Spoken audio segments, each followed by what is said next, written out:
இந்த மாதிரி வகையில் ரசூல் ஸல்லல்லாஹு அலைஹி நமக்கு என்ன சொன்னாங்கன்னு கேட்டா, இக்ரவுல் குர்ஆன பில் ஹூனில் அரப், அரபுகளுடைய அந்த உச்சரிப்புகளை நீங்கள் குர்ஆனை ஓதுங்க. ஏன்னா குர்ஆன் அரபு மொழியில் இறங்கியிருக்கு.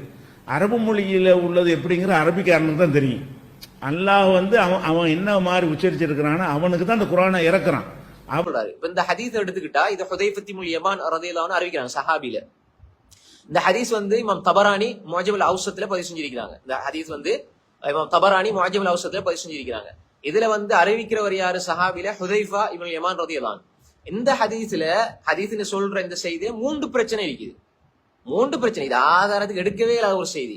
எப்படி இதை அவர் ரசூலுல்லாஹ்வோட பேர்ல சொல்லுவாருன்னு எனக்கே தெரியல.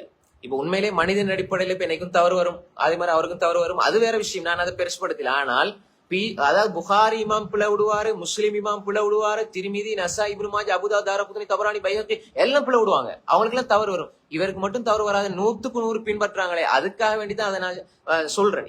அதுவும் சும்மா கண்ணுக்கு பட்டதுனால நான் சொல்றேன். அப்ப இதுல 3 பிரச்சனை. ஒன்று, ஹுதைஃபத் இப்னுல் யமான் ரலியல்லாஹு அன்ஹு அவங்ககிட்ட இருந்து அறிவிக்கிற அபூ முஹம்மது என்பவர் மஜ்ஹூல், அறியப்படாதவர். அபு முகமது யாருன்னு தெரியாது, மஜ்ஹூல், அறியப்படாதவர், அட்ரஸே இல்லாதவர். தேடி பார்க்க சொல்லுங்க. நான் சும்மா இப்படி சொல்றேன் இல்ல, தேடி பாருங்க. அபு முஹம்மதுங்கிறவர் மஜ்ஹூல், அறியப்படாதவர். யார் அவரு? ஹுதைஃபத் இப்னு யமான் ரலியல்லாஹு அன்ஹு அவங்ககிட்ட இருந்து அறிவிக்கிறவர்.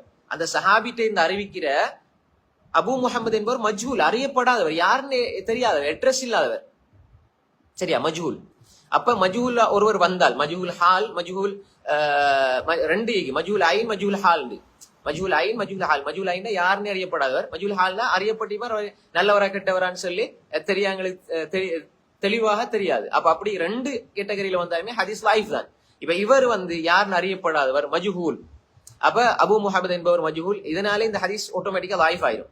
2வது ஹுசைன் இப்னு மாலிக் அல் ஃபஸாரி. ஹுசைன் இப்னு மாலிக் அல் ஃபஸாரிங்கிறவர் இந்த அறிவிப்பாளர் சில வாரார். அவரும் மஜ்ஹூல், அவர் அறியப்படாதவர், அவரும் யாருன்னே தெரியாது. அப்ப அதனாலதான் இமாம் தஹபி இந்த ஹதீஸை முன்கர்னு சொல்றாரு. இமாம் தஹபி இந்த ஹதீஸை முன்கர்னு சொல்றாரு. மீசானுல் இஅ்திதால்ல சொல்லும் பொழுது இந்த இவர் அறியப்படாதவர், மஜ்ஹூல் சொல்றாரு, ஹுசைன் இப்னு மாலிக் அல் ஃபஸாரி. அப்ப மஜ்ஹூல், அறியப்படாதவர். இந்த கபர் முன்கர்னு சொல்றாரு இமாம் தஹபி. அப்ப எனவே இது எடுக்கவே இல்லாத, ரிஜெக்ட் பண்ணப்பட வேண்டிய ஒரு செய்தி. இது 2வது பிரச்சனை. அப்ப ஹுசைன் இப்னு மாலிக் அல் ஃபஸாரி அவரும் மஜ்ஹூல், அறியப்படாதவர். 2வது இல்ல. 3வது இல்ல, பக்கியா இப்னு வலீத் வரார். பக்கியா யாருங்கிறது ஹதீஸ் துறையில் உள்ளவங்களுக்கு தெரியும். அவர் தத்லீஸ், இருட்டடிப்பு செய்கிறவர். எனவே இந்த இடத்துல அவர் அறிவிக்கிறவர் மஜ்ஹூலத்தோடு தான் அறிவிக்கிறார். ஏற்கனவே பக்கியா இப்னு வலீத் அறிவிக்கிற அவர் ஒரு நம்பகமானவரை தொட்டு அறிவிச்சா எடுக்கலாம் யஹ்யா இப்னு மঈன் சொல்றாரு. அல்லது அவர் தத்லீஸ் செய்கிறவர். அதனால அவர் ஹத்தஸனா அக்பரனா, எனக்கு கால ஹத்தஸனா, எனக்கு அறிவித்தான்னு சொல்ல, அன் போட்டு அறிவிக்க கூடாது. இந்த இடத்துல அன் தான் வருது. அனது முதல்லிஸ் லைஃப் அது மாதிரி பக்கியா இப்னு வலீத் இந்த இடத்துல மஜ்ஹூல தொட்டு அறிவிக்கிற யஹ்யா இப்னு மঈன் ரஹ்மத்துல்லாஹி சொல்றாங்க இந்த ஹதீஸை எடுக்கல. இமாம் தஹபி ரஹ்மத்துல்லாஹி இதை அழகா பதிவு செஞ்சிருக்கிறாங்க. அதே மாதிரி நிறைய அறிஞர்கள் பேசியிருக்கிறாங்க. இப்னு இமாம் தஹபி அது மாதிரி யஹ்யா இப்னு மঈன் ரஹ்மத்துல்லாஹி சொல்லும் பொழுது என்ன சொல்லாரு? இந்த இவர் யாரு? இந்த பக்கியா இப்னு வலீத் நம்பகமானவர்களை தொட்டு அறிவிச்சா கூட எடுக்கலாம். அதுவும் நம்பகமான தொட்டு ஒரு முதலிஸ் அறிவிச்சா கூட அவர் கால ஹத்தஸனான்னு சொல்லணும், எனக்கு அறிவிச்சாரு. அண்ணனா போட்டு அறிவிச்சா கூட ஏற்றுக்கொள்ள இயலாது. இந்த இடத்துல அவர் அறிவிக்கிறார், அன் போட்டு அறிவிக்கிறார். யாரை தொட்டு அறிவிக்கிறார்னா மஜ்ஹூல், அறியப்படாத ஒருவர், யாருன்னே தெரியாத ஒருவற்றை இவர் ஹதீஸ் அறிவிக்கிறாரு.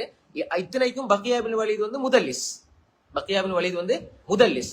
அப்ப எனவே இந்த இடத்துல இந்த ஹதீஸ் ஆதாரபூர்வமாக கிடையாது. இப்னுல் ஜௌசி அல் இலல் முத்தனாஹி அழகா சொல்றாரு இந்த ஹதீஸ பதிவு செஞ்ச. அதே மாதிரி நிறைய அறிஞர்கள் பேசியிருக்கிறாங்க இந்த ஹதீஸ் லைஃபுன் ஜித்தன். அப்ப அந்த அடிப்படையில் 3 பிரச்சனை. ஒன்று, அபு முஹம்மது என்பவர் மஜ்ஹூல், அறியப்படாதவர். ஹுசைன் இப்னு மாலிக் அல் ஃபஸாரி என்பவர் அறியப்படாதவர். அதே மாதிரி பக்கியா இப்னு வலீத் மஜ்ஹூல் அறியப்படாதவர்களை கொண்டு இந்த ஹதீஸை ரிவாயத் செய்கிறார். அடுத்து அவர் முதல்லிஸ் அன்னானா செஞ்சிருக்கிறார். இப்படி பல பிரச்சனைகள் உள்ள செய்தி. அப்ப நான் இது ஒரு உதாரணத்துக்கு தான் இந்த செய்தியை போறேன்.